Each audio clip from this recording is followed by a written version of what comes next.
مجھے اس کے پیچھے لگانے، یہ تو خود ہی نہیں جانتا، یہ تو آپ سے خود پوچھنے آیا تھا۔ میں نے کہا خود تو نہیں جانتا مگر جاننے والے کے پیچھے جا رہا، جاننے والے کے پیچھے جا رہا، اس کے پیچھے لگ جا، اس کے پیچھے لگ جا۔ اب اس کے بعد اور ایک ہدایت میں نے کی تھی کہ دیکھو اگلے سے نظر ہٹنے نہ پائے، قدم رکنے نہ پائے، چلتے رہنا، نظر ہٹنے نہ پائے، اگلے سے قدم رکنے نہ پائے۔ اس نظر جمانے کا نام ہے عقیدہ اور قدم کے چلانے کا نام ہے عمل۔ نہ عقیدے سے بے خبر، نہ عمل سے بے پرواہ، بس دیکھتے رہو، اگر قدم رک گئے تو بھی تو نہ پہنچے گا اور اگر نظر ہٹ گئی تب بھی تو نہ پہنچے گا۔ تو نظر ہٹنے نہ پائے اگلے سے اور قدم رکنے نہ پائے۔ اب اس میں ایک صاحب اور تھے، جب پوری لائن ہوئی تو کچھ سر پھرے وہ تھے، انہوں نے کہا ہم تو اگلے کو نہیں دیکھتے، نظر ہٹا لیا، خود بھی چلے گئے، جو ان کے پیچھے رہا وہ بھی چلا گیا۔ اسی لیے میں کہا کرتا ہوں کہ پیچھے چلنا ہے تو اس کے پیچھے چلو جس کی نظر اگلے پر ہے، جس کی نظر اگلے پر ہے۔ چلنا ہے تو اس کے پیچھے چلو جس کی نظر غوث جیلانی پر ہے، جس کی نظر خواجہ اجمیری پر ہے، جس کی نظر آقائے نقشبند پر ہے، جس کی نظر مولائے سہرورد کے اوپر ہے، جن کی نظر ان صدیقین و صالحین کے اوپر ہے، اور جو ان سے مایوس ہو چکا ہے نہ خود جا سکے گا نہ پیچھے والوں کو لے جائے گا۔ جو ان سے مایوس ہو چکا ہے اچھی طرح سے سمجھتے چلے جاؤ، تو یہ بہت آسان طریقہ ہوتا ہے راستے پر لے جانے کے لیے۔ تو سرکار نے کہا ماذا علیہ واصحابی، جو میری سنت پر چلے اور میرے صحابہ کی سنت پر، تو وہاں سے ایک لفظ مجھے مل گیا، سنت رسول پر چلنے والا اہل سنت، اور جماعت صحابہ کی روش پر چلنے والا اہل جماعت، دونوں کو مختصر کیا اہل سنت والجماعت، اور مختصر ہو گیا تو سنی، سنت والا، سنت صحابہ والا، سنت رسول والا۔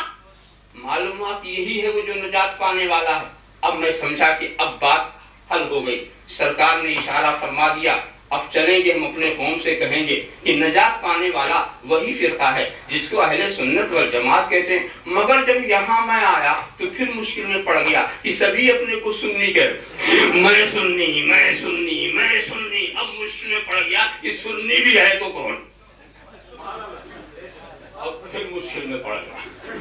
پھر میں پہنچا سرکار کے پاس کہ سرکار اب ایسا جواب عطا فرمائے جو ہمارے دماغ میں آ سکے۔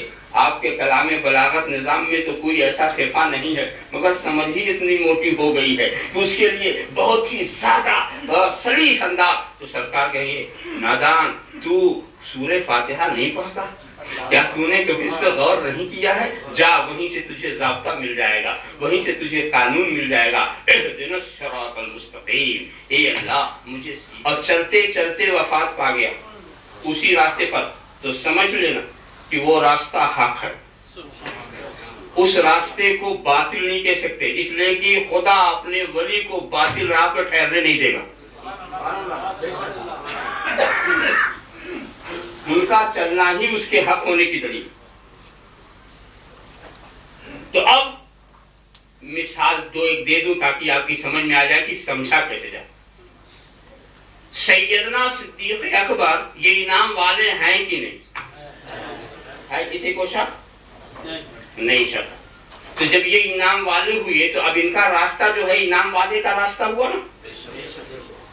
ان کا راستہ کیا ہوا؟ یہ انعام والے کا، اور جو انعام والے کا راستہ وہی صراط مستقیم، اور اسی پر چلنے کی ہم دعا کر رہے ہیں۔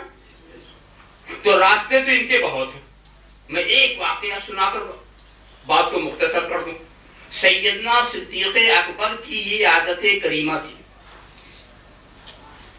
کہ جب اذان ہوتی اور حضور کا نام مبارک مؤذن لیتا تو آپ انگوٹھے کو چوم کر آنکھوں سے لگا لیتے۔ اس واقعے کو دہلوی نے مسند الفردوس کے اندر نقل کیا۔ حدیثوں کی کتابوں میں یہ واقعہ بوسہ دیتے آنکھ سے لگا لیتے۔ تو اب حضور کا نام سن کر کے انگوٹھے کو چوم کر کے آنکھوں سے لگانا یہ صدیق اکبر کا راستہ ہے، یہ انعام والے کا راستہ۔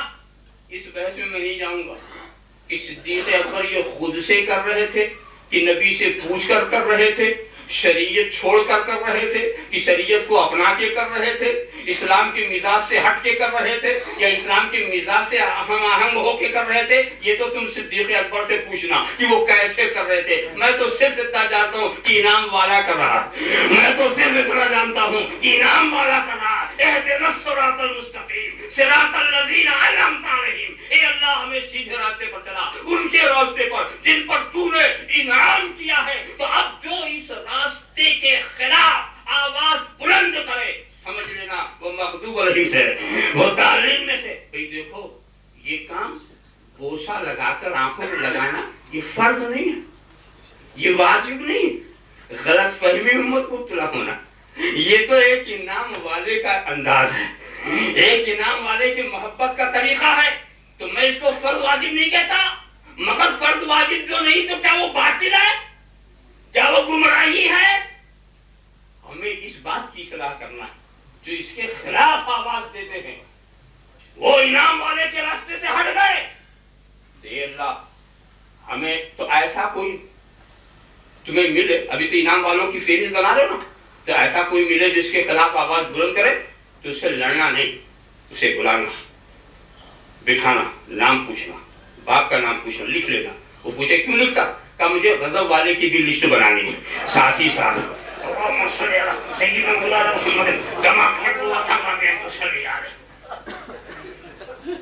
مجھے ایک بات بتاؤ، سیدنا فاروق اعظم انعام والے ہیں کہ نہیں؟ ان کے انعام والا ہونے میں کسی کو شک؟ میں ایک اس واقعے کی طرف اشارہ کروں گا کہ جو حدیث کی کتابوں میں مشکوٰۃ شریف کے اندر بھی موجود ہے۔ اس ساریہ کہاں پائیں؟ واقعہ نگاری مقصود نہیں، صرف اشارہ۔ وہ نہاون سینکڑوں میل کے فاصلے پر، اور فاروق اعظم جو ہیں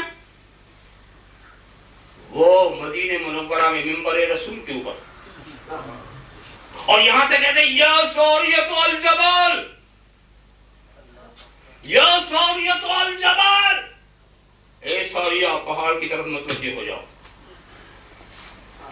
یہ آواز وہاں حضرت ساریہ سنتے ہیں، دشمن پیچھے سے حملہ کرنا چاہتا ہے، فاروق اعظم کی آواز نے ان کی پلان کو باطل قرار دے دیا، پلان پر عمل نہ کر سکے، حضرت ساریہ کامیاب ہو گئے۔ جس وقت یہ پکار رہے تھے اس وقت صحابہ کا مجمع تھا، علی موجود، عثمان غنی موجود، تابعین کا ایک بہترین اجتماع۔ کسی نے یہ نہیں کہا کہ اے عمر دور والے کو تو نے کیسے پکارا، لفظ ذریعہ کیسے پکارا، یہ سمجھ کے کیسے پکارا کہ اس نے سن لیا۔ کوئی نہیں بولا، سب خاموش رہے۔ اس سے پتا چلا کہ دور والے کو پکارنا، لفظ یا کے ذریعہ پکارنا اور یہ سمجھ کے پکارنا کہ وہ سن رہا ہے، یہ صرف فاروق اعظم کی روش نہیں ہے، بلکہ اس پر سارے صحابہ کا اجماع سکوتی ہے۔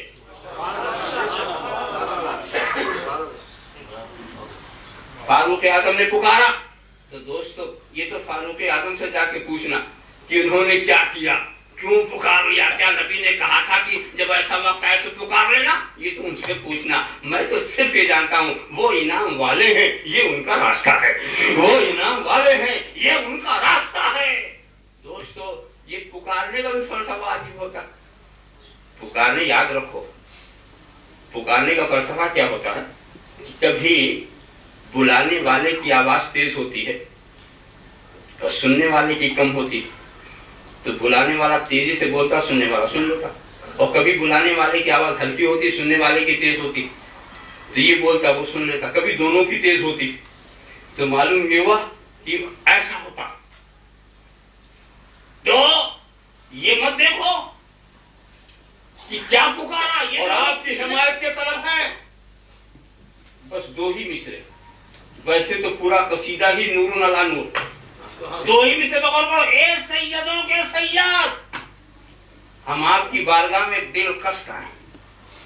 یہ نہیں کہا کہ مدینے میں بالقصد آئے، یہ نہیں کہا مسجد نبوی میں بالقصد آئے، ہم آپ کے پاس بالقصد آئے۔ ارادے میں نبی کی ذات ہے، نبی کی ذات ہم آپ کے پاس آئے ہیں، تو نبی کی بارگاہ میں بالقصد جانا، نبی کے لیے شد رحال کرنا، یہ راستہ ہے امام اعظم کا، یہ راستہ ہے انعام والے کا، اور نبی کی رضا چاہنا اور نبی کی حمایت کا طلبگار ہونا، یہ روش ہے امام اعظم کی۔ اہدنا الصراط المستقیم صراط الذین انعمت علیہم۔ کیا لفظ ہے یا سید السادات۔ سید کے تو ایک اصطلاحی معنی جو آج کل چل پڑے، حضرات حسنین کی جو اولاد ہے وہ سید کہے جاتے ہیں، بنی فاطمہ یہ سید ہے، مگر وہاں جو سید بولا جا رہا ہے اس کے لغوی معنی سید الذی یلجأ الیہ فی الشدائد، سید وہ ہے تکالیف میں جس کی پناہ ڈھونڈی جاتی ہے، والذی یلجأ الیہ فی الشدائد، سید وہ ہے تکالیف میں جس سے فریاد کی جائے، جس سے پناہ لی جائے۔ تو اے پناہ دینے والوں کے پناہ دینے والے، یا سید السادات، اے پناہ دینے والوں کے پناہ دینے والے۔ کیا مطلب؟ حضرت آدم اپنی امت کو پناہ دیں گے، حضرت نوح اپنے چاہنے والوں کو پناہ دیں گے، حضرت ابراہیم اپنے چاہنے والوں کو پناہ دیں گے، حضرت اسماعیل اپنے کلمہ پڑھنے والوں کو پناہ دیں گے، حضرت کلیم و مسیح اپنے چاہنے والوں کو پناہ دیں گے، اور میدان قیامت میں میرا رسول ان پناہ دینے والوں کو پناہ دے گا۔ میں ان پناہ دینے کو، یا سید السادات، اے پناہ دینے والوں کے پناہ دینے والے، یا دوسرے لفظوں میں یوں ترجمہ کر لو، غوث جیلانی قادریوں کو پناہ دیں گے، غریب نواز چشتیوں کو پناہ دیں گے، آقائے نقشبند نقشبندیوں کو پناہ دیں گے، مولائے سہروردیوں کو پناہ دیں گے، اور یہ میرا رسول ان پناہ دینے والوں کو پناہ دے گا۔ ان پناہ، یا سید السادات، اے پناہ دینے والوں کے پناہ دینے والے۔ ذرا صاحب خیال کریں، ایسے کچھ چنو جن کا انعام والا ہونے میں شک نہ، کہ ان کا عقیدہ کیا تھا وہ سمجھو، کہ ان کا عمل کیا تھا وہ سمجھو، اور سمجھ لو کہ وہی راستہ سیدھا راستہ ہے، وہی صراط مستقیم ہے، اور دیکھو گے کہ انہی کا تعلق ذات محمدی سے مضبوط ہے، انہی کا تعلق، اور پھر آخر میں یہی نتیجہ نکلتا ہے کہ کی محمد سے وفا دونیں تو ہم تیرے ہیں، یہ جہاں چیز ہے کیا لوح و قلم تیرے ہیں، محمد کی محبت دین حق کی شکل اول ہے، اسی میں ہے اگر خامی تو سب کچھ نامکمل ہے۔